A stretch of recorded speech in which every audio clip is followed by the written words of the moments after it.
Boy, those are good questions. Let's talk about Libya for a moment. The president really had three choices in Libya.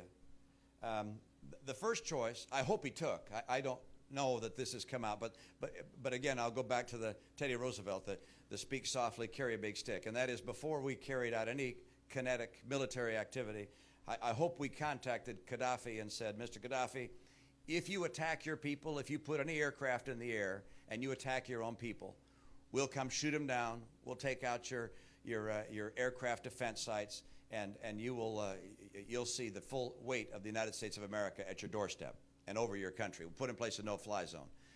I would have expected that a communication like that would have kept Gaddafi from going after his people. But I hope that was number one. I hope we took that. Number two was to say we're going to enforce a no-fly zone as a humanitarian mission, and that's what he proposed to the American people. And Congress and the American people assented to that, as did I. Number three is what we've seen, which is mission creep and mission muddle, which is now the president is saying we have to remove Gaddafi. And then your question comes up, well, who's going to take his place? And who's going to, this old Powell doctrine, which is if you break it, you own it, who's going to own Libya if we get rid of the government there and Gaddafi? And those are questions which I think are legitimate questions that the president needs to answer. And Congress is saying, Mr. President, come explain the answers to these things. And he hasn't done so. And so my view is we approved the humanitarian mission as a people. We did not approve an expanded and muddled mission, which is what we see.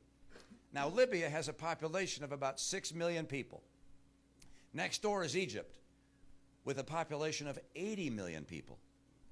Egypt is the cultural center, the military center of North Africa and of the Arab world. And we need to be working not with military might, but with our soft power resources, with the relationships we have, to help Egypt move away from the Muslim Brotherhood and that course which they could take, and instead to adopt free enterprise, a representative form of government. And I hope that we're actively involved in that. I don't know how much of that is going on, but surely our effort in North Africa and the Middle East should have a high degree of concentration on Egypt. And instead we're spending our time all talking about Libya, because that's a place where we have had military might undertaken. I'd like to understand what the president's plans are for Libya. I'd like to hear what he has to say for Egypt. But if I were president, my focus would be on helping Egypt transition towards modernity and towards a more representative form of government and towards free enterprise. And that, I think, is the right course for that nation. Thank you, sir.